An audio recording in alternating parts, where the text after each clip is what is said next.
আমাকে শুনতে পাচ্ছ? জি স্যার। জি স্যার। আচ্ছা, তোমরা সবাই আমাকে সালাম জানিয়েছো অনেকে। ওয়ালাইকুম আসসালাম সবার জন্য বলছি। আমরা তোমরা হয়তো আজকে আমাদের আনুষ্ঠানিকভাবে তোমাদের বাংলা ক্লাস শুরু করতে যাচ্ছে। আমার সঙ্গে তোমাদের ফেস টু ফেস দেখা হয়নি, নাকি কেউ আমাকে দেখেছো এর মধ্যে? না স্যার। কি আমি পরিচিত? না স্যার। তোমাদের সঙ্গে আমার দেখা হয়নি। অন্যবার আমরা আমাদের শ্রেণীকক্ষের মধ্যে ক্লাসরুমে আমরা আমাদেরকে ক্লাসে দেখা হয়। তোমাদের তবুও মনদের ভালো যে আমরা ক্লাস ছাড়াও ভার্চুয়াল ক্লাসের মধ্যে আমরা আমাদের দেখা করতে পারছি।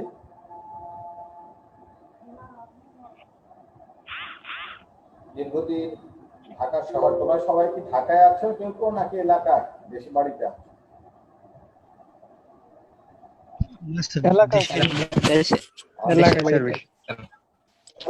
নতুন অভিজ্ঞতা আমাদের জন্য, এই করোনা প্যান্ডামিক নতুন একটা অভিজ্ঞতা নিয়ে এসেছে।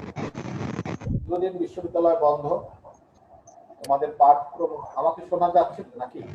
জি স্যার শোনা যাচ্ছে। জি স্যার শোনা যাচ্ছে। হ্যালো, জি স্যার শোনা যাচ্ছে তো। ধন্যবাদ। আমরা এই ক্লাসটি আমরা অন্যবার আমাদের দীর্ঘদিন তোমাদের বিভাগে আমি পড়াই। এই ক্লাসটি বাংলা ক্লাস পড়াবো। তোমাদের কি এই ক্লাসটি আর হয়েছে নাকি আমারটা প্রথম? স্যার হয়েছে আজকে সকালে 2টা। কার হয়েছে? স্যার ইলিয়াস স্যার ইংলিশ আর হচ্ছে গিয়াসউদ্দিন স্যার বাংলা। বাংলা? জি স্যার বাংলা। ওনারা কি আজকে পড়েছে? আজকে যে তারিখ, আজকে স্যার শুধু সিলেবাসটা বুঝাইয়া দিছে। ওনার ক্লাসটি আজকে আজকে রুটিনে আছে? রুটিনে কি ওনার ক্লাস আজকে ছিল? দুটো বাংলা ক্লাস আজকে দেখতে হবে একটু। তোমাদের বুধবারে মধ্যে 11টায় কারো ক্লাস আছে?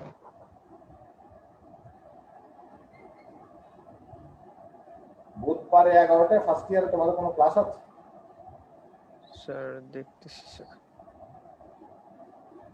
জি না স্যার, নাই ক্লাস বুধবার 11টায়। 9টায় আছে একটা, 10টায় আছে একটা। 9টায় আছে একটা, 10টায় আছে, 11টায় না। জি না স্যার, 11টায় ক্লাস নেই। 11টায় কোনো ক্লাস নেই স্যার। 9টায় না থাকলে স্যার 11টায় নাই স্যার ক্লাস। কিন্তু পরপর 3টা ক্লাস হয়ে গেলে তো তোমাদের অনেক সময় ডিভাইসে চার্জ থাকবে, বুঝতে পারছো? জি স্যার। সমস্যা আছে? হ্যাঁ স্যার। স্যার আমি চাচ্ছি যে আরেকটি ক্লাস আমার সোমবারে, দুটো ক্লাস যদি নিই, 3টা ক্লাস স্যার একটু। যদি আমি চাচ্ছিলাম যে আজকে তো মঙ্গলবার একটা ক্লাস, আরেকটা ক্লাস যদি বুধবারে নিই। স্যার আমাদের বৃহস্পতিবারে একটা ক্লাস দেওয়া আছে স্যার। আপনি এবারে ক্লাস দেওয়া সম্ভব, আমার ক্লাস আছে বিভাগে। আর তোমার বুধবারে ধরো আমরা যদি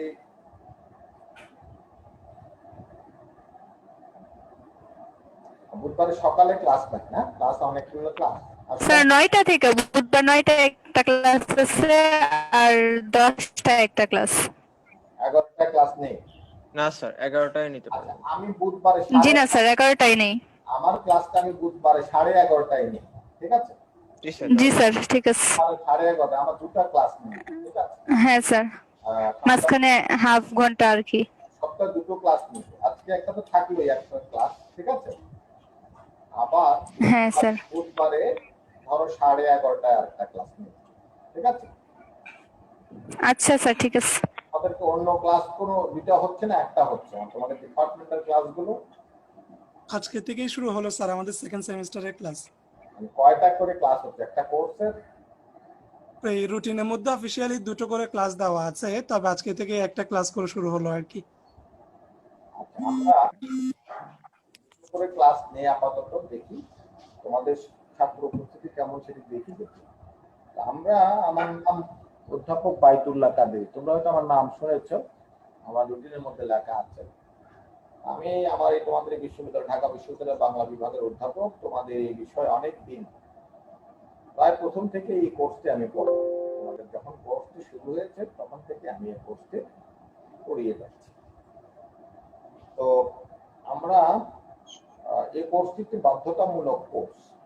এর মধ্যে আমরা কিছু ব্যাকরণ পড়ব, কিছু ব্যাকরণ আছে, বাংলা সাহিত্যের ইতিহাস অংশ আছে, তারপরে কিছু একটা প্রবন্ধ, ছোট গল্প, এগুলো পড়তে হবে।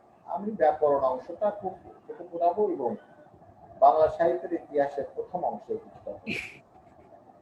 আমাদের ব্যাকরণের তোমরা পড়ে এসেছো আগে, অনেক আগে তোমরা আরো ক্লাস পর্যন্ত ব্যাকরণ পড়েছো, কিন্তু এই ক্লাসও আমরা কিছু ব্যাকরণ, কিভাবে ধ্বনি, বর্ণ, শব্দের গঠন, বাংলা বানানের নিয়ম, তারপর তোমাদেরকে সিলেবাস কি তোমরা পেয়েছো? তোমাদের কাছে সিলেবাস আছে? জি স্যার, একটা কারিকুলাম আছে ডিপার্টমেন্টের পক্ষ থেকে দেওয়া হয়েছিল। ফার্স্ট ইয়ারে একটা সিলেবাস দিয়েছে না? জি জি বাংলা আমার যে কোর্সের তো নিশ্চয়ই সিলেবাসটি আছে। জি স্যার। সেখানে কিছু সহায়ক গ্রন্থের বইয়ের নামও আছে। জি আমরা এই কোর্সটি ধরো আমরা কিছু ব্যাকরণ, তারপর উচ্চারণের নিয়ম, এগুলো আমরা কিছু বাংলা শব্দ গঠনের নিয়ম, এগুলো কিছু ব্যাকরণিক, যেটি প্রায়োগিক বাংলা তোমাদের ভবিষ্যতে বাংলা কাজে লাগে। আরেকটা বিষয় হলো বিসিএস পরীক্ষায় তোমরা যেন ভালো করো, এই জন্য বাংলাটা খুব গুরুত্বপূর্ণ। বিসিএস পরীক্ষার জন্য বাংলা এবং ইংরেজি। স্যার, আপনার সাউন্ডটা আসলে আমরা ক্লিয়ার শুনতে পাচ্ছি না ডিভাইস থেকে একটু দূরত্ব থাকার কারণে। আচ্ছা, আমি এই জন্য তোমাদেরকে জিজ্ঞেস করছিলাম শুনতে পাচ্ছ কিনা। স্যার শুনতে পাচ্ছি কিন্তু ক্লিয়ারলি শুনতে পাচ্ছি না। আচ্ছা, তো একটু অপেক্ষা করো।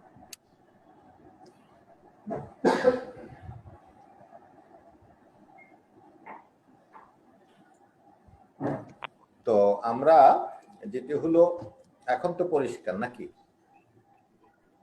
এখন কি পরিষ্কার? জি স্যার। জি স্যার, এখন ঠিক আছে। আচ্ছা ঠিক আছে, ওই ফ্যানটা ঘুরছিল তো শব্দ হচ্ছিল। যেটি হলো যে আমাদের বিশেষ পরীক্ষার জন্য বাংলা এবং ইংরেজি খুবই একটা গুরুত্বপূর্ণ বিষয়। বিসিএস যারা দেবে তোমাদের, এই জন্য বিভিন্ন পরীক্ষা, শুধু বিসিএস নয়, যে কোনো কলেজ নিবন্ধন পরীক্ষাতেও তোমরা যদি কোনো শিক্ষকতাও করতে চাও, বিসিএস পরীক্ষা হলো সরকারি চাকরি, সেখানে তো বাংলা খুব গুরুত্বপূর্ণ, ইংরেজিও খুব গুরুত্বপূর্ণ। আর যদি তোমরা যে কোনো চাকরিতে যেতে চাও, বিশেষ করে শিক্ষকতায় নিবন্ধন, এগুলোর জন্য তোমাদের এই কোর্সটি খুবই গুরুত্বপূর্ণ। সুতরাং আমরা খুব মনোযোগ দিয়ে কোর্সটি পড়বার চেষ্টা করব। এই কোর্সের মধ্যে আমাদের আছে ধ্বনি, বর্ণ, এগুলো নিয়ে আমরা আলোচনা করব। এই সিলেবাসের অন্তর্ভুক্ত যে বিষয় সেগুলো আমরা দেখব। আমাদের যে ক্লাসটা, বুধবারের ক্লাসটা এই বুধবার না, পরের বুধবার থেকে আমরা শুরু করব, ঠিক আছে? আমাদের সি আর যে তামজিদ, জি স্যার। তামজিদ আছো? হ্যাঁ, জি তামজিদ স্যার, আছি, শুনতে পাচ্ছি। জানিয়ে দিও। আমার রুটিনটা হলো মঙ্গলবারে 1টায়, ঠিক আছে? জি। আর বুধবারে 11:30টায়, ঠিক আছে? জি। বুধবারে এটা কি রেগুলার রুটিন নাকি সাময়িক? এটা তো আমাদের রুটিন তো ধরো ছিল, আমার রুটিন ছিল ওখানে তোমাদের সোমবার 11টায়। সোমবার 11টায় আমি আর নেবো না, আমার অন্য ক্লাসগুলো পড়ে গেছে। সাময়িক বলে আমরা যে অনলাইনে ক্লাস করব, এই ক্লাসের রুটিন। আচ্ছা। বিশ্ববিদ্যালয় খুললে আমরা আমাদের যে রুটিন দেবে সেই রুটিন অনুসারে করব, ঠিক জি আছে? জি। বিশ্ববিদ্যালয় যদি খুলে যায়, খুললে তখন আমাদের যদি ক্লাস হয়, তখন আমরা ওই যে তোমাদের বিভাগীয় আপাতত এখানে থাকুক, দেখা যাক কি করা যায়, ঠিক আছে? জি। তো তোমরা করবা কি, দুটো ক্লাস করার পরে তোমাদের ওই যে ধরো আধা ঘন্টা সময় তো দিতে হয় দুটা ক্লাসের পর, ঠিক আছে? এটা আধা ঘন্টা ক্লাস সময় দিলাম, সময়ের পরে তোমাদের ক্লাস ওই তোমরা ব্যাটারি চার্জটা দিয়ে রাখবে ডিভাইসে, সেভাবে ক্লাসটা আমরা করি। তাহলে গুরুত্ব আমাদের বুধবারের ক্লাসটা খুবই, একটা ক্লাস তো ইনশাল্লাহ হবে আল্লাহর রহমতে, আরেকটা ক্লাস আমরা নেব আশা করি ইনশাল্লাহ, দেখা যাক, চালিয়ে যায়, ঠিক আছে? আমাদের ডিপার্টমেন্টে একটা করে ক্লাস নিচ্ছে অনলাইনে, ঠিক আছে?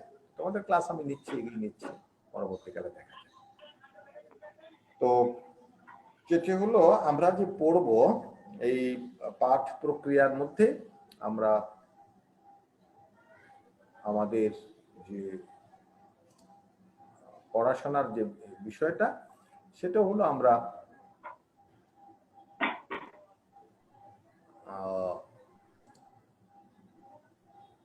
বাংলা ধ্বনি, বর্ণ, এগুলো তোমরা আগেও পড়ে এসেছো, কিন্তু আমরা এখানে এসে আবার সেগুলো পড়ার চেষ্টা করব আমাদের এই কোর্সের মধ্যে। তো এখানে আর একটা হলো বাংলা সাহিত্যের ইতিহাস, এটাও তোমাদের ইয়ার জন্য আসে। বাংলা সাহিত্যের ইতিহাসও তোমাদের বিসিএস পরীক্ষা বা বিভিন্ন জায়গায় আসে। এগুলো খুব গুরুত্বপূর্ণ, এই কারণে যে আমাদের পরীক্ষাগুলোর জন্য এই বিষয়গুলো নিয়ে আমাদের পড়াশোনা বিষয়গুলো করতে হয়। আমরা তো এই জন্য আমাদের বাংলা কোর্সগুলো সুন্দর করে করতে হবে। তোমাদেরকে এর আগে তো এই ক্লাস করো নাই না, তোমরা এই ধরনের ক্লাস তো এই প্রথম করছো নাকি ফার্স্ট সেমিস্টারও তোমরা করেছো অনলাইন ক্লাস? এখানেই প্রথম?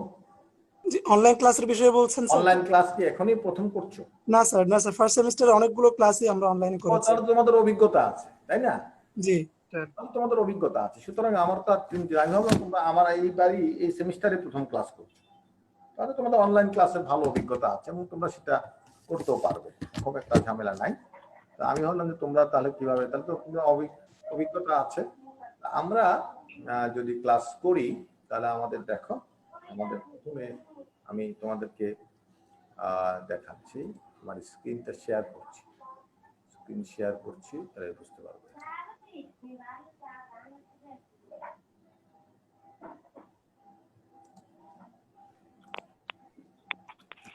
আমরা পড়ব, আমরা যে এগুলো হলো, প্রথমে আসো ভাষা, বাংলা ভাষা।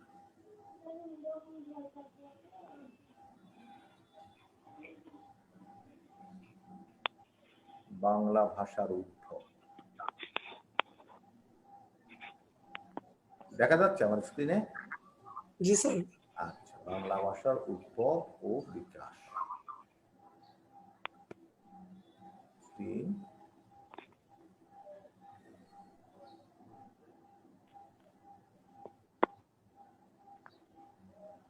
ব্যাকরণ,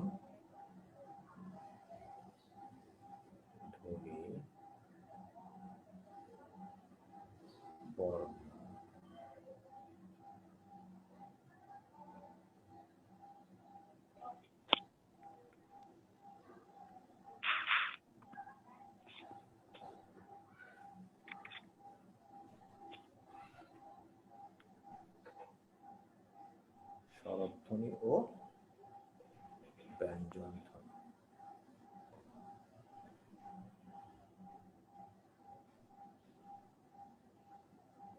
তাহলে ভাষা, বাংলা ভাষার উদ্ভব, বিকাশ, ব্যাকরণ, ধ্বনি, বর্ণ, স্বরধ্বনি ও ব্যঞ্জন ধ্বনি, এগুলো আমরা আমাদের এখানে পড়ব। তাহলে আমরা আরো আরো আছে অনেক কিছু, তারপর প্রাথমিক পর্যায়ে আমি এগুলো দিলাম। তারপরে আরো আছে বাংলা শব্দ গঠন, শব্দ, বাংলা বানান নিয়ম, বাংলা উচ্চারণের নিয়ম, এগুলো আমরা ক্লাসের মধ্যে এগুলো পড়ব। তাহলে তোমরা বুঝতে পারছো যে আমার ক্লাস এগুলো খুবই গুরুত্বপূর্ণ হবে।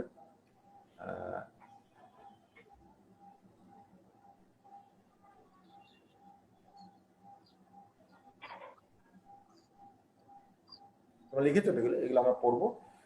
আচ্ছা, তাহলে আমরা আজকে ভাষা দেখি, ভাষা সম্পর্কে। তাহলে ভাষা কাকে, হ্যাঁ, তাহলে ভাষা কাকে বলে? ভাষা, ভাষা কাকে বলা হয় বলো তো একজন, কাকে বলা হয় ভাষা? আমরা যার দ্বারা মনের ভাব প্রকাশ করি সেটি ভাষা।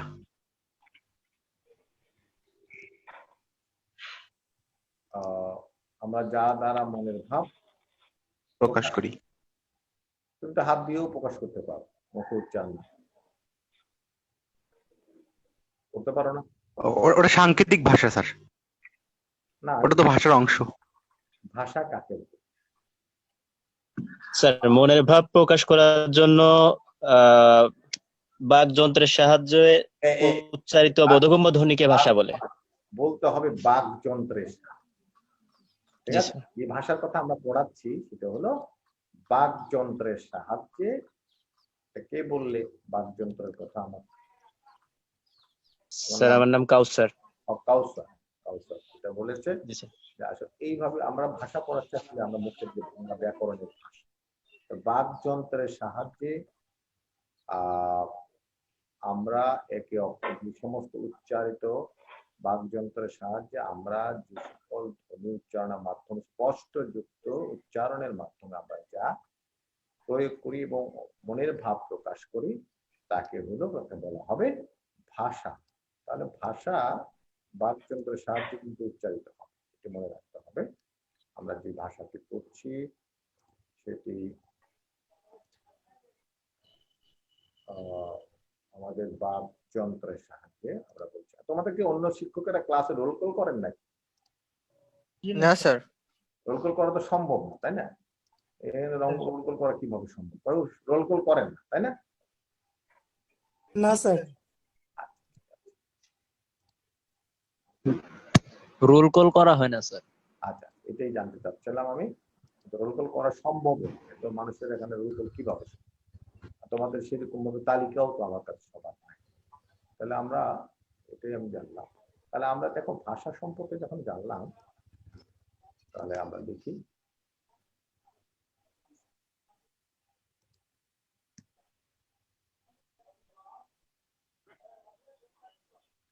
তাহলে ভাষা হলো প্রথমত ভাষা একটি ব্যবস্থা।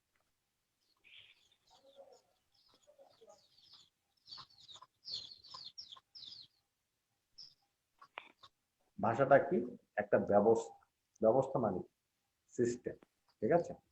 ভাষা একটি ব্যবস্থা। ভাষা সম্পর্কে যদি বলতে হয়, ভাষা একটি ব্যবস্থা। ব্যবস্থা হচ্ছে সিস্টেম। তাহলে ভাষা একটি ব্যবস্থা। ডিস্টার্ব হচ্ছে।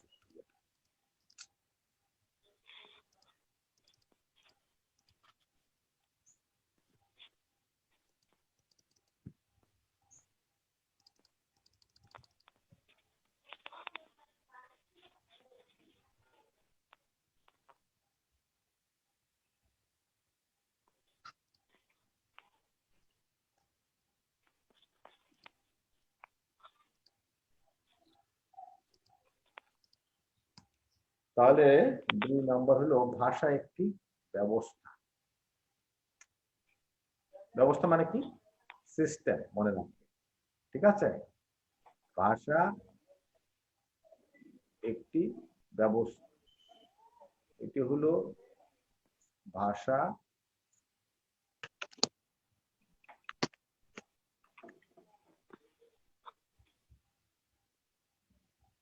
ধ্বনির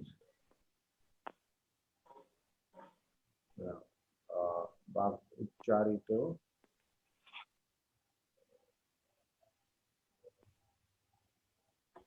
ধ্বনির সাংকেতিক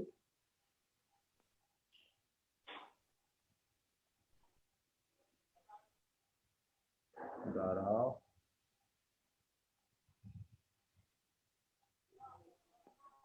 রূপান্তরিত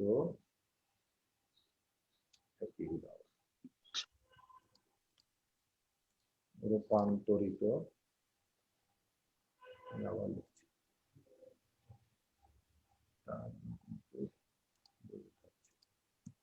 তাহলে ভাষা আমরা পড়ছি, ভাষা একটি ব্যবস্থা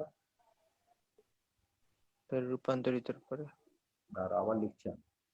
আমার এখানে একটু হ্যাং হয়ে গেছে।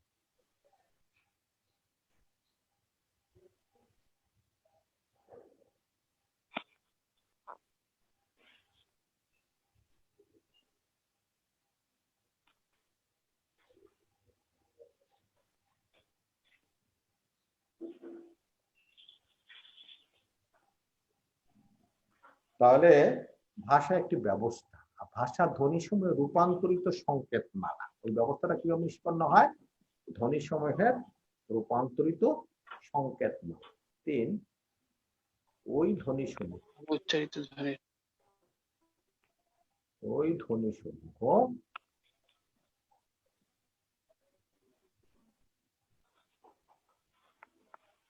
কণ্ঠ নিঃসৃত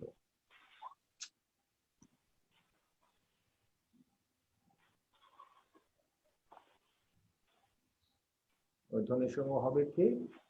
কণ্ঠ নিঃসৃত।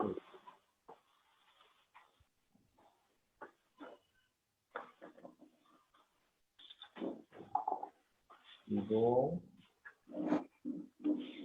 ইচ্ছা প্রণোদিত।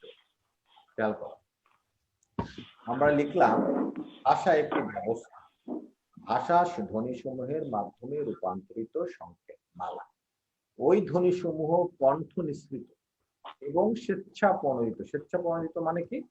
যেটি নিজে নিজে উচ্চারিত হয়েছে। স্বেচ্ছা প্রণোদিত স্বেচ্ছা প্রণোদিত শব্দের অর্থ হচ্ছে যেটি নিজে নিজে উচ্চারিত হয়, কেউ কষ্ট করে উচ্চারণ করতে পারে না, হয় না, এগুলো হলো স্বেচ্ছা প্রণোদিত। 4 নম্বরে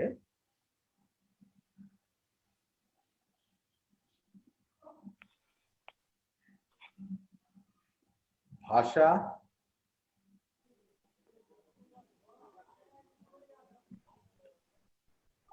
একটি নির্দিষ্ট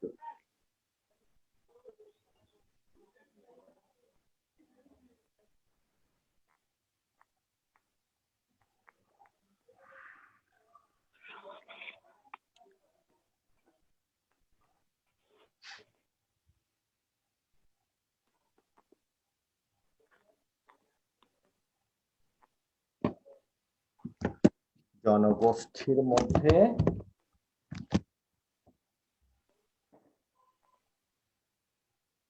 সীমাবদ্ধ।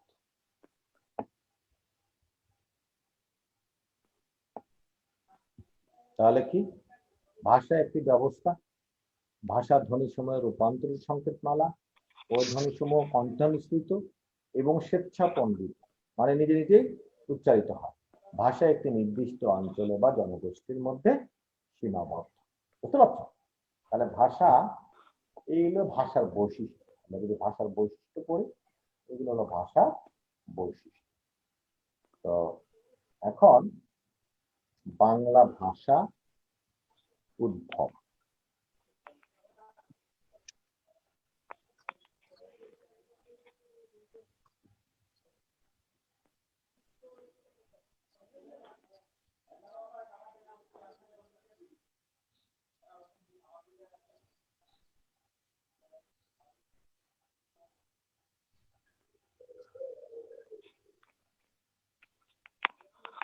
ভাষা ও বাংলা ভাষার উদ্ভব। তাহলে ভাষার উদ্ভব,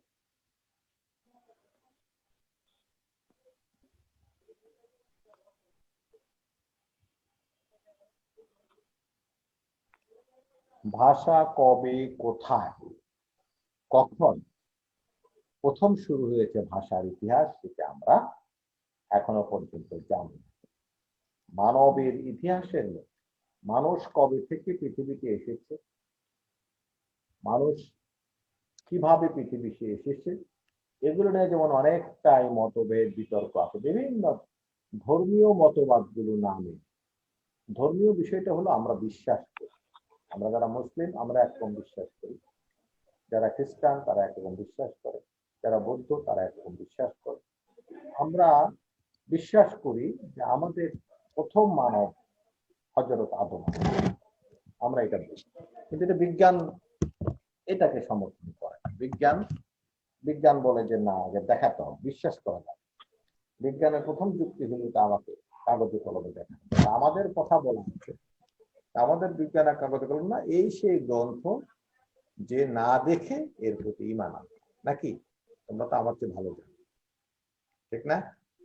আমরা যে গ্রন্থটির কথা বলি পবিত্র কোরআন, আমাদের যে ধর্ম, এটাকে না দেখে আমাদেরকে বিশ্বাস স্থাপন করতে হবে প্রথমে, তাই না? জি স্যার। জি স্যার। জি স্যার।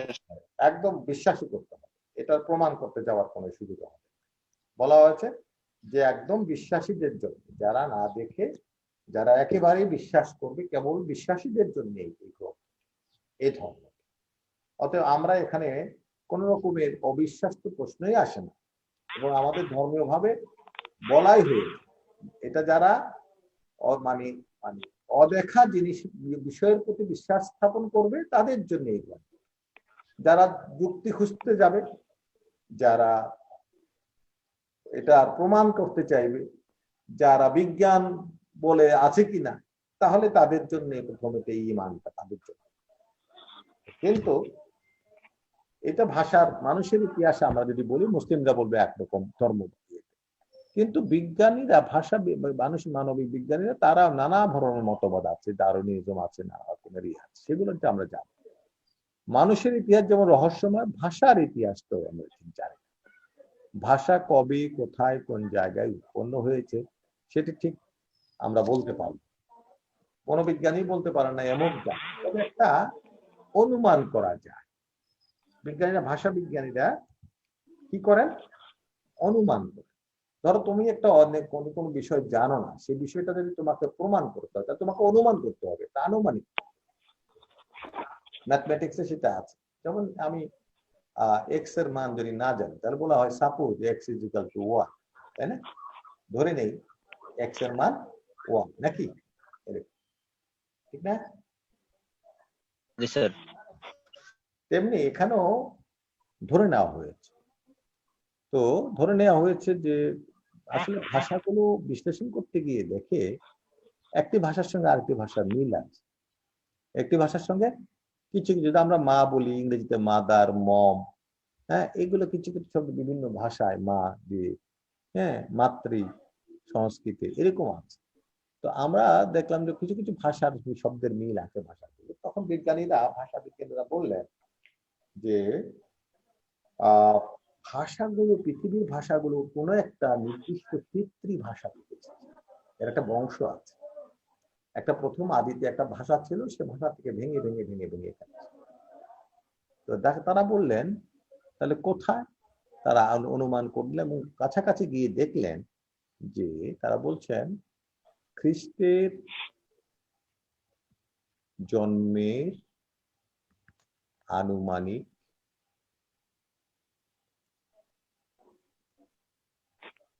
5000 বছর পূর্বে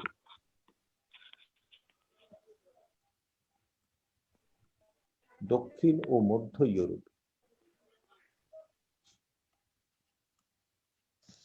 খ্রিস্টের জন্মের আনুমানিক 5000 বছর পূর্বে দক্ষিণ ও মধ্য ইউরোপে একদল লোক একটি বিশেষ ভাষায় কথা বলে।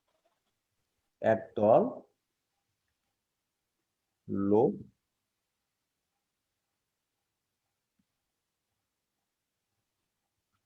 একটি বিশেষ ভাষায় কথা বলত।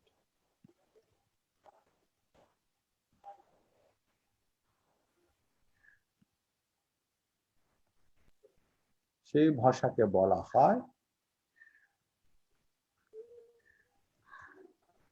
ইন্দো ইউরোপীয় ভাষা। নাম শুনেছি এটা?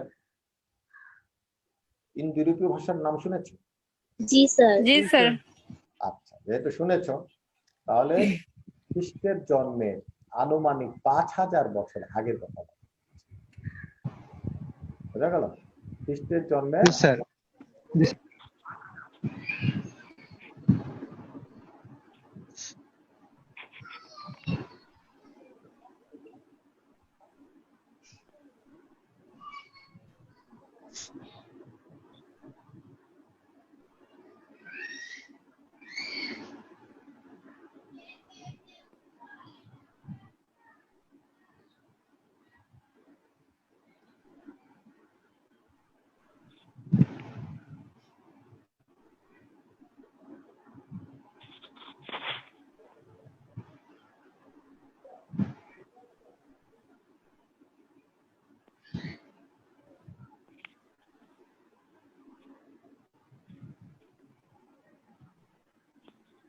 তাহলে খেয়াল করো, খ্রিস্টের জন্মের 5000 বছর আগে আমাদের যে বিষয়টা আমরা আসলো সেটা হলো মধ্য এবং দক্ষিণ ইউরোপের একদল লোক একটি বিশেষ ভাষায় কথা বলতো। সে ভাষাটির নাম ইন্দো ইউরোপীয় ভাষা।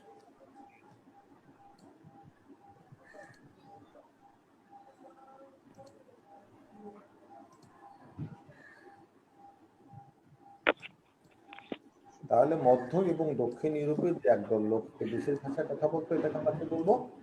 ইন্দো ইউরোপীয় ভাষা। তাহলে বলা কবে, এটা তো কবে থেকে শুরু হয়েছে?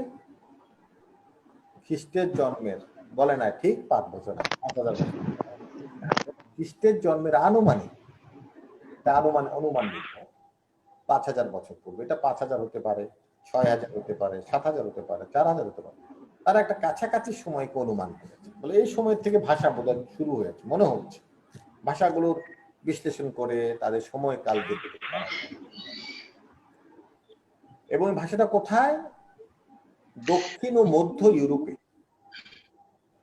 একদল লোক এই বিশেষ ভাষায় কথা বলত। সে ভাষাকে বলা হয় ইন্দো ইউরোপীয় ভাষা। এটা কি ওই সময় ভাষাটার নাম কি এটা ছিল? হ্যাঁ, ওই না সময় স্যার না স্যার, হ্যাঁ কি ছিল? কেমনে বোঝা ছিল না? কে বললো? কারণ তখন স্যার ইউরোপই ছিল না, ইউরোপের নাম ইউরোপ ছিল না স্যার। হ্যাঁ, ইউরোপে তখন ইউরোপের নাম ইউরোপই ছিল না। রাইট।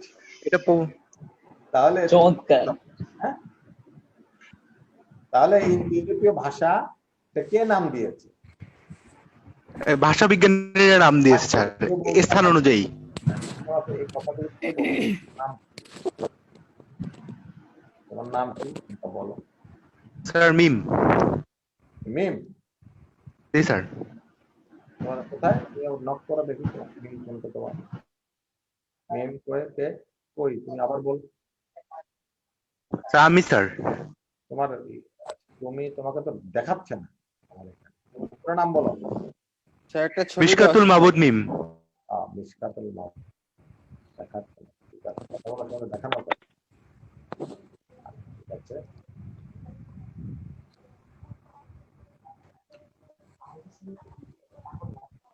তো যেটা হলো এই ক্লাসে আমাকে জবাব দিতে হবে, বুঝছো? ক্লাসে আমাকে দেখাতে হবে যে কারা একটু কথা বলতে হবে। মাঝে মাঝে কথা না বললে তো ক্লাসটা জমবে না। তাহলে এই যুগে তুমি ভালো বলেছো মিম, ঠিক কথা বলেছো যে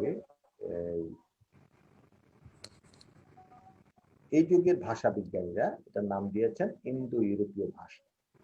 ভাষাটির নাম কি ছিল আসলে আমরা জানি, এর নাম অন্য ভাষা হতে পারে, কিন্তু আমাদের কাছে যেটা হলো ভাষাটার নাম ছিল ইন্দো ইউরোপীয় ভাষা। এখন ইন্দো ইউরোপীয় ভাষা যে কেন নামটা, ইন্দো মানে ইন্ডিয়া, ইউরোপ মানে ইউরোপ, ইন্দো ইউরোপ এবং ইন্ডিয়ার ভাষা। তাহলে আমরা প্রথমে বললাম এই ভাষাটির নাম হলো ইন্দো ইউরোপীয় ভাষা।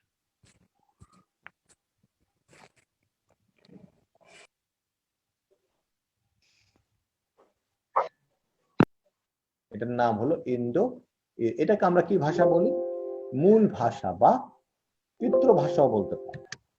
এটাকে মূল ভাষা বা পিতৃভাষাও বলে। ইন্দো ইউরোপীয় ভাষাকে আমরা কি বলি? মূল ভাষা বা পিতৃভাষাও বলা যায়। তাহলে আমরা ইন্দো ইউরোপীয় ভাষাকে যদি বলি, আসলে সব ভাষাটা আমি দেখো, প্রথম ভাষাটার নাম হলো ইন্দো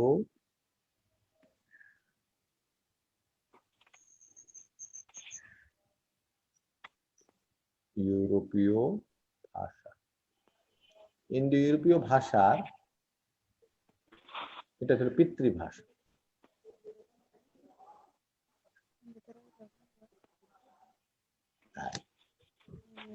খেয়াল করো, ইন্দো ইউরোপীয় ভাষা যারা কথা বলতো তারা থাকতো মধ্য ও দক্ষিণ ইউরোপ। পরবর্তীকালে সংখ্যা বৃদ্ধি, পরবর্তীকালে তাদের সংখ্যা বৃদ্ধি হয় এবং জীবিকার সন্ধান, উন্নত জীবনের জন্য অথবা জায়গার অভাবে তারা বিভিন্ন দেশে ছড়িয়ে পড়ে। ইউরোপের বিভিন্ন দেশ এবং কিছু কিছু লোক এশিয়া অঞ্চলের দিকেও চলে আসে। কারণ আমরা সবসময় কি করি? উন্নত জীবনের জন্য কি করি? বহির্দেশে চলে যাই। যেমন আমাদের এখন আমেরিকার চলে যায়, কানাডায় চলে যায়, মাইগ্রেশন ইমিগ্রেশন দিয়ে আর চলে যায় যে তারা উন্নত জীবন। নাকি আমেরিকা থেকে কেউ এসে এখানে নাগরিকত্ব নিতে চায় নাকি? কানাডা থেকে, হ্যাঁ স্যার। বাংলাদেশে কেন? আমরা তো দৌড়ে চলে যাই ওখানে, ওরা নেয় না কেন? আমাদের দেশ গরিব স্যার। আর গরিব, দরিদ্র, অনুন্নত জীবন যায়, সুতরাং ওদের দেশ অনেক উন্নত। উন্নত জায়গায় সারা জীবন মানুষ দৌড়াদৌড়ি করেছে, ছুটাছুটি করেছে। তো ছোট তো যেমন সৌদি, আমাদের অনেক সৌদিতে যায়, সৌদির জীবন অনেক উন্নত অবস্থা, অর্থনৈতিক অবস্থা ভালো বিভিন্ন দিক থেকে, তো এরা ওখানে যায়, ধনাঢ্য দেশ। তো এইখানেও কিছু করেছে কি, ইন্দো ইউরোপীয় ভাষার দুইটা অংশ একসঙ্গে চলে যায় পশ্চিমের দেশগুলোতে, ইউরোপের বিভিন্ন পশ্চিমাঞ্চলের দেশগুলো, ইউরোপের পশ্চিমের দেশগুলোতে ছড়িয়ে পড়ে। এই সংখ্যা এখানে গিয়ে এই ভাষাটির দুটো শাখা, একটা হলো ক্যান্তন আর একটা হলো শতম। নাম শুনেছো শতম এবং কন্টমের? শতম এবং ক্যান্তমের নাম শুনেছো? জি স্যার, জি তোমরা তো স্যার। কোথায় শুনেছো? অ্যাডমিশনের সময় স্যার। ও, অ্যাডমিশনের সময় পড়েছে। আচ্ছা আচ্ছা, বুঝতে পারছি। ঢাকা বিশ্ববিদ্যালয় না হলে তো কাজ হতো না, তাই না? জি স্যার। অ্যাডমিশন তোমাদেরকে অনেকটা শিক্ষিত করে দিয়েছে। না না, ঢাকা বিশ্ব তোমরা তো টিকে গেছো, ওই কারণেই ঠিক আছে, ভালো করে পড়েছো। এগুলো আমরা পরীক্ষায় দিই, বাংলা কোশ্চেনটা আমরা করি যেখানে, এখানে এগুলো দিই। তাহলে এই যে কন্তম এবং শতম খেয়াল করো। তাহলে ভাষা হলো কেমন বলতো? ভাষা হলো প্রবহমান নদীর মতো। দেখো আমি লিখেছি, কেউ লেখো প্রবাহমান না, কিন্তু প্রবহমান নদী, প্রবাহমান না, প্রবহমান, যেটি বয়ে যায়, বহমান, প্রবহমান। ভাষা কি? প্রবহমান নদীর। এখন ভাষা যে প্রবহমান নদীর মতো, তো ভাষা কি করে? যে এলাকা দিয়ে যায়, নদী যেমন সেই অঞ্চলের বৈশিষ্ট্য ধারণ করে, সেখানকার মাটি বৈশিষ্ট্য নিয়ে যায়, ভাষাও সেই এলাকার বৈশিষ্ট্য। ধরো একটা উদাহরণ দিলে আমি যদি বলি, এই একটা শব্দ আছে আমাদের ভাষায়, একটা শব্দটা হলো কি লিখেছি আমি?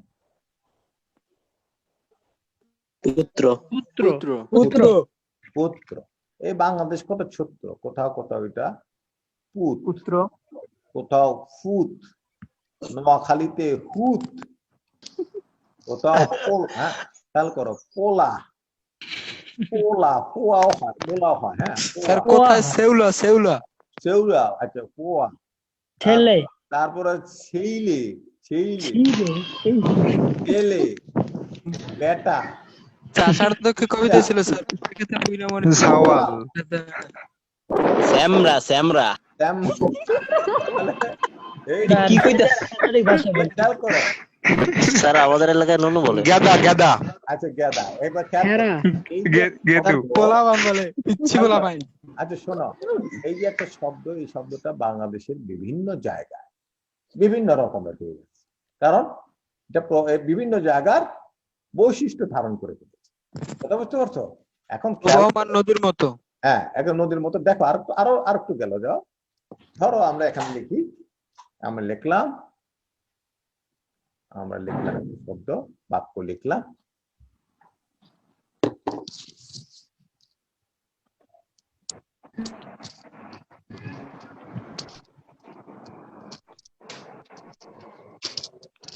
কি কথা ক, আর সিলেটে এটা হবে কি কথা খ রে বা, এটা খাও।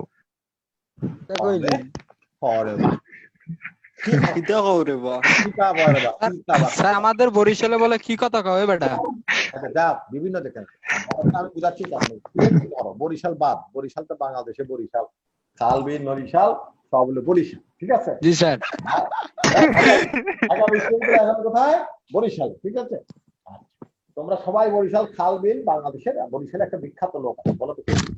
শেরে বাংলাকে ফজলুল হক স্যার। আরেকজন বিখ্যাত, এর চেয়ে বিখ্যাত বাংলা স্যার মুকুন্দ দাস ছিল কবি। কবি মুকুন্দ দাস, ভালো বলেছো। আরেকজন কবি আছে জীবনানন্দ দাস। জীবনানন্দ স্যার দাশ, আমাদের G sir. BC sir. Abu Zafar তোমাদের ওবায়দুল্লাহ। হাতে বিখ্যাত, কিন্তু খেয়াল করো পৃথিবীর শোনো, ঢাকা বিশ্ববিদ্যালয়ের ভিসিদের টুকু মনে রাখে, ঠিক আছে? 1 বছর 2 বছর তোমরা যতদিন আছো, যে ভিসি হোক, ভিসি খুব বেশি মনে রাখে না, ভিসি খুব ভালো ভিসি। কিন্তু মুকুন্দ দাস, জীবনানন্দ দাস সারা জীবন তোমাদের গর্ব, একে ফজলুল হক, ঠিক আছে?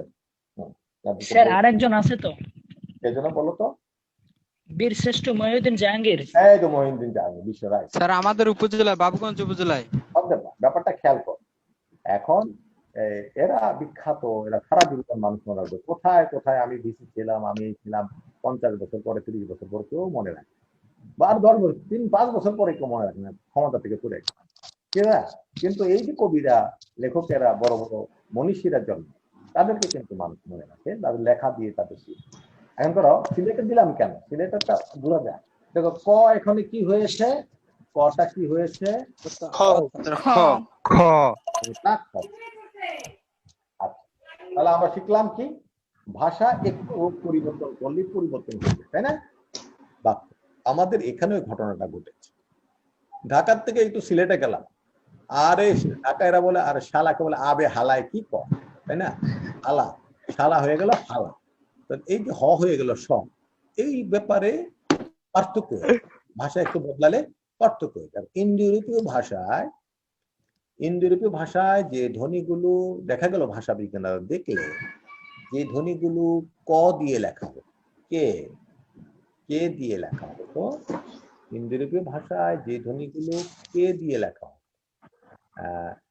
যে ধ্বনিগুলো কে দিয়ে লেখা হতো, কে, আমি এখানে দেখালাম কে দিয়ে লেখা হতো,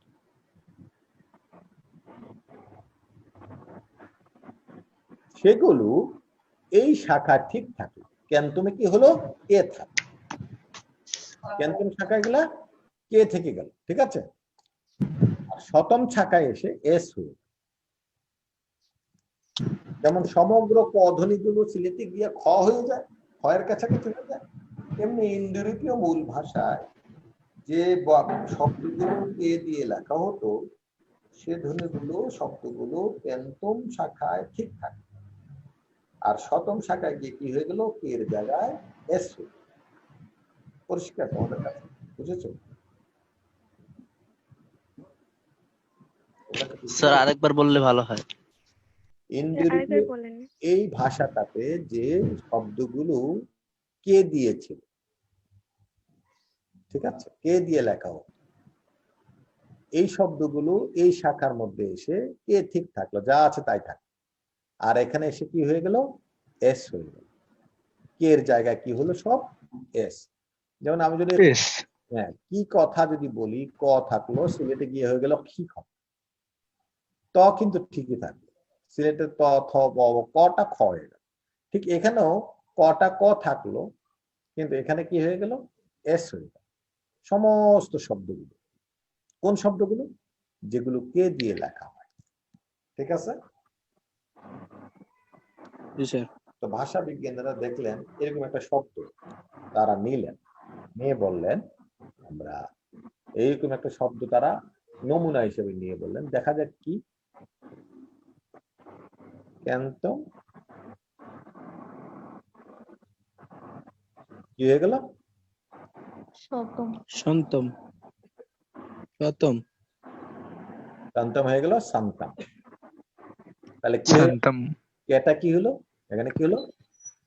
এস এস এমন সমগ্র শব্দ, তারা এই শব্দটাকে নমুনা হিসেবে নিল। ধর বাংলা অনেক, ওই ভাষায় অনেক শব্দ কে দিয়ে লেখা, একটা শব্দ এরকম নিল, নাম দিল ক্যান্তম শতম। ক্যান্তম শব্দের অর্থ কি? শতবাচক শব্দ। আমরা যেমন বলি শতক, দেখো শতম থেকে কি আসলো? শতাব্দী। শতাব্দী, শতম থেকে কি আসলো? শতাব্দী। শতক আসলো না? আর বা ইংরেজিতে কি ছিল? সেঞ্চুরি, তাই না? জি স্যার। প্রাচীন ইংরেজিতে কে দিয়ে লেখা হয়? প্রাচীন ইংরেজিতে কে দিয়ে? ক্যান্তম। ক্যান্তম থেকে শব্দগুলো এসেছে। তাহলে সেঞ্চুরি এখন আর দন্তস্বরের দিকে উচ্চারণ চলে যাচ্ছে। প্রাচীন ইংরেজিতে কে দিয়ে লেখা হতো? এখন সিটা কিন্তু উচ্চারণ হয় না, আমাদের সিটা কিন্তু এখন আর উচ্চারণ হয়। সেঞ্চুরির ক্যান্তম ছিল। তাহলে আমাদের ভাষাটা ছিল ক্যান্তম এবং শতম। তাহলে দুটো ভাষা আমরা পেলাম, একটা হলো ক্যান্তম, এটার নাম হলো ক্যান্তম, আর একটা হলো শতম।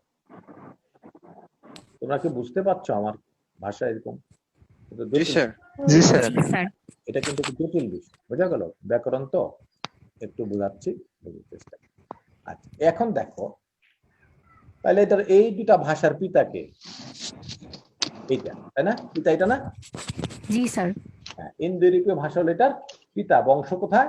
বংশে, ভাষার বংশলতিকা আছে। ভাষার কি আছে? বংশলতিকা। ভাষা কিন্তু বংশে, বংশ, ভাষার বংশ। তাহলে এইগুলার মূল হলো ইন্দো ইউরোপীয় ভাষা। এই বংশলতিকার মধ্যে মূল হলো, তাহলে আমরা এই শতম থেকে বের হলো 4টা শাখা বের হলো। বের হলো চারটা। আমরা এটা আর পড়বো না। এই ক্যান্তমটা দেখা যাচ্ছে, ক্যান্তমটা আমরা আর পড়বো না। কেন? এটা দিয়ে ভাষার ওই পশ্চিমের ভাষা, ইংরেজি, জার্মান, ইতালিয়া, এই ভাষাগুলো, ঠিক আছে? বাংলা ভাষা এই জন্য মাইক্রোফোনটা একটু অফ রাখো। তাহলে শতম থেকে 4টে শাখা বের হলো। প্রথমে আসলো ইন্দো ইরানি,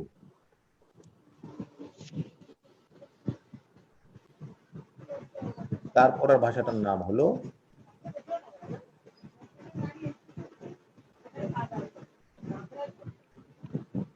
বাল্টোস্লাভীয়, তারপরের ভাষাটার নাম হলো, এই যে আর্মেনিয়া যে যুদ্ধ লাগছে, এখন যুদ্ধ হচ্ছে না আর্মেনিয়া, আর্মেনিয়া আর আজারবাইজানের যুদ্ধ চলছে। জি স্যার। জি স্যার। জি স্যার। আর্মেনীয়, আলবেনীয়।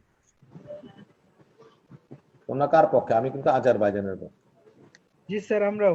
আচ্ছা, ঠিক আছে।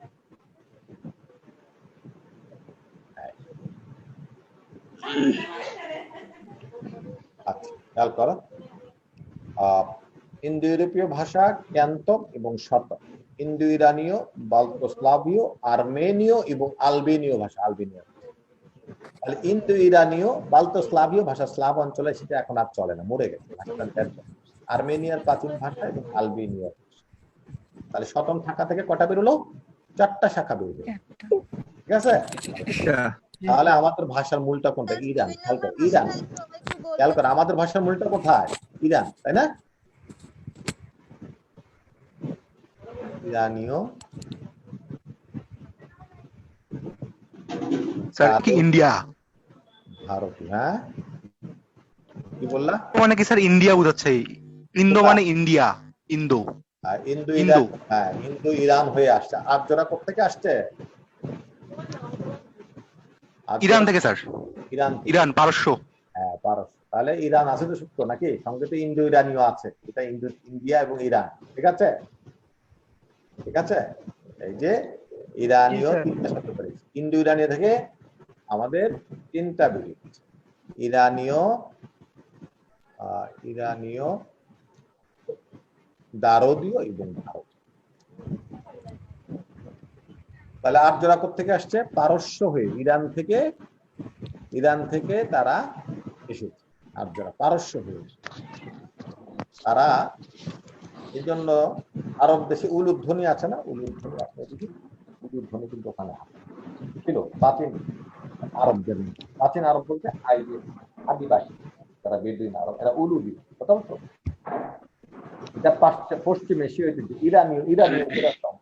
ইরানীরা একটা অংশ কিন্তু জানো, ইরানীর পারস্যের একটা অংশ প্রাচীন পারসিকরা অনেকটা অগ্নি উপাসনা করে, ঠিক আছে, মূর্তি পূজা, অগ্নি উপাসনা। তাইলে খেয়াল করা, ইরানীয়, দারদীয়, ভারতীয়। ভারতীয় তার তিনটা, ইরানীয় ভাষা আসছে কিন্তু ইরানীয় থেকে, ভারতীয় ভাষা আসছে আর ভারতীয় ভাষা আসছে, ঠিক আছে, তিনটা ভাষা। এবার তো ভারতীয় শাখা থেকে আমাদের বাংলা ভাষার উদ্ভব করতে হবে। আমরা ইরানি ভাষা খুঁজে লাভ, আমরা দারদীয় ভাষা খুঁজে লাভ, আমাদের এটা মৃত ভাষা, দারদীয় বা দার্জিক ভাষা এখন আছে। দুটা শাখা, ভারতীয় শাখা থেকে দুটা শাখা বেরিয়ে, একটা হলো প্রাচীন ভারতীয় আর্য,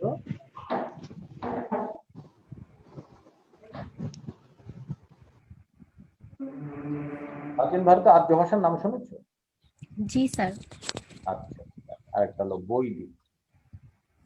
বৈদিক মানে বেদের ভাষা। বেদের ভাষা মানে কি? বেদের ভাষা, স্যার বেদের ভাষা তো সংস্কৃত ভাষা। হ্যাঁ, বেদের ভাষা মানে কি বোঝাচ্ছে? বেদের মানে ঋগ্বেদের ভাষা। ঋগ্বেদের ভাষার নাম হলো বৈদিক ভাষা। ঋগ্বেদ কি? হিন্দুদের একটা ধর্মগ্রন্থ। হিন্দুদের একটা ধর্মগ্রন্থ। সনাতন ধর্মীয় গ্রন্থ। ঋগ্বেদ, যজুর্বেদ আছে বিভিন্ন। আচ্ছা, অথর্ববেদ। পুরো ধর্ম না, এটা হলো সনাতন ধর্ম। বোঝা গেল? খেয়াল করো, প্রাচীন ভারতীয় আর্য এবং বৈদিক ভারতীয় আর্যরা পারস্য হয়ে আমাদের এখানে এসেছে, অনার্যদেরকে পরাজিত। আর্যরা একটু উন্নত জাতি। তারা কেমন ছিল দেখতে? তারা ছিল উন্নত নাসিকা, তারা উঁচু লম্বা, গৌরঙ্গ, পশ্চাৎ, তাদের কপাল করতি খুব প্রশস্ত কপাল। আর অনার্যরা আমাদের এখানে যারা ছিল এরা কেমন ছিল? বেটে, কালো, মোটা, মাথা বড়, ভুরি সদৃশ। এরা ছিল বঙ্গা, প্রাচীন অনার্য। আমরা যাচ্ছি অনার্য। এরা অসভ্য মতো ছিল, এরা খুব বেশি সভ্য ছিল। অসভ্য মতো এত বেশি উন্নত শিক্ষা দীক্ষা ছিল, এরা অনেকটা যাযাবর ভিত্তিক। এদের বুদ্ধি বলতে মোটা বুদ্ধি ছিল, খুব বেশি বুদ্ধি ছিল। কিন্তু আর্যরা অত্যন্ত বুদ্ধিমান, তীক্ষ্ণ বুদ্ধি, এবং তারা অস্ত্রের ব্যবহার করে। পাথর দিয়ে এক ধরনের অস্ত্র বানিয়ে পারে, তারা আগুন জ্বালতে পারে। এই আর্যরা এসে ভারতে এসে তারা প্রথম যে ধর্মটি আনে, তারা নিয়ে এসেছে সনাতন ধর্ম। কারা এনেছে বাইরে থেকে? কারা নিয়ে এসেছে? আর্যরা। আর্যরা। আর্যরা এই দেশে সনাতন ধর্মের প্রবর্তক। তারা ব্রাহ্মণ্যবাদী সমাজ প্রতিষ্ঠা করে। আর্যরা কি করে? এই দেশে ব্রাহ্মণ্যবাদী সমাজ প্রতিষ্ঠা, এবং তারা সেই সঙ্গে বেদ নিয়ে আসে। তারা তাদের ধর্মগ্রন্থ কি নিয়ে এসেছে? বেদ। আর্যরা রাজা নির্বাচন করতে পারে। এই যে রাজা নির্বাচন, এটি আর্যদের সংস্থা। আর্যরা যারা আছে তারা রাজাকে অভিষেক করার জন্য অশ্বমেধ যজ্ঞ দিয়ে তারা রাজাকে তারা কি করতো? রাজার অভিষেক পালন, অশ্বমেধ যজ্ঞ। এবং তারা রাজা নির্বাচন করতে, বলো কেউ কি কিছু বলছো? আচ্ছা, রাজা নির্বাচন করত এবং তারা অশ্বমেধ যজ্ঞ দিয়ে রাজাকে বরণ করবে। এবং তারা বেদ গ্রন্থ নিয়ে এসেছে এবং সমাজে ব্রাহ্মণ্যবাদী সমাজ তৈরি করেছে। ব্রাহ্মণ, বৈশ্য, ক্ষত্রিয়, শূদ্র, এই চারটি, ক্ষত্রিয়, ব্রাহ্মণ, ক্ষত্রিয়, বৈশ্য, শূদ্র। স্যার এটা তো বল্লাল সেন কি বললাম? বল্লাল সেন স্যার এই 4 ভাগে ভাগ করে দিয়েছিল। এটা আর্যদের বল্লাল সেন পরে নামকরণ করে। এই বেদের মধ্যে 4 প্রকারের তারা শূদ্র বংশ, ঠিক আছে। বল্লাল সেন তো অধীনের ঘটনা, তারা সেভাবে এটা অনুসরণ করে। কিন্তু আমি বলছি যে এই যে শ্রেণী বৈষম্য করা, ব্রাহ্মণ্যবাদী সমাজ প্রতিষ্ঠা করা, বল্লাল সেন তো বেদ ধরে ধরে আবার এটা চালু করে। কিন্তু সেটা হলো বেদের মধ্যে দেখা, তাদের এই ব্রাহ্মণ্যবাদী সমাজটাই প্রতিষ্ঠা করেছে কে? আমাদের আর্য। তারা এসে বলছে, আর্য বলছে যে বেদ কোন অব্রাহ্মণ যদি ছয় না পড়ে তাহলে সে কোথায় যাবে? রৈরবং নরকং। তারা রৈরব নরকের মধ্যে যাবে। আমাদের যেমন হাবিয়া আর জাহান্নাম আছে, ওদের প্রযোগের নাম হলো, ওদের নরকের নাম হলো রৈরব। তারা বলছে যে বেদ কোনো অমুসলিম করতে পারে, অমুসলিম অব্রাহ্মণ করতে পারে, কিন্তু বেদের ভাষা থাকবে অবিকল একই রকমের। তাহলে প্রাচীন ভারত দেখো, প্রাচীন ভারতীয় আর্য ভাষা হলো সাধারণ লোকের ভাষা, আর বেদের ভাষা হলো ব্রাহ্মণদের বইপত্রের ভাষা, সাহিত্যের ভাষা। এই সাহিত্যের ভাষাটাকে বলা হবে বেদের ভাষা। তো বেদের ভাষা কিন্তু সাধারণ লোক, তো ব্রাহ্মণদের কোথায় থাকতো? সাধারণ লোকের সঙ্গে মিশতে হতো না? মিশত, বাজারে যেত, চাল কিনতো। তো তারা তো বেদ লিখতো, আগে তো অনুকরণ করে লেখা হতো। এখানকার লোকের অনেক ভাষার শব্দ এখানে ঢুকে গেছে। তখন তারা বলল যে সাধারণ লোকের ভাষা এটা ঢুকে গেছে, সুতরাং এই ভাষা তো পবিত্রতা না। আচ্ছা, আমাদের টাইম শেষ হয়ে যাবে, বোঝা গেল? আমাদের টাইম শেষ হয়ে গেলে আজকে 1টা পর্যন্ত 1 ঘন্টা আমার টাইম শেষ হয়ে যাবে, আগামী ক্লাসে শেষ করবো। আমার এখন লাইনটা কেটে যাবে, বোঝা গেল? 1 ঘন্টা সময় দেওয়া আছে আমাদের। আজকে এ পর্যন্তই থাকলো, আগামী ক্লাস আমরা করবো ইনশাআল্লাহ। ঠিক আছে? আসসালামু আলাইকুম স্যার। আসসালামু আলাইকুম স্যার। আগামী মঙ্গলবার আসসালামু আলাইকুম স্যার। আসসালামু আলাইকুম স্যার। আসসালামু আলাইকুম ওয়া রাহমাতুল্লাহি ওয়া বারাকাতুহু।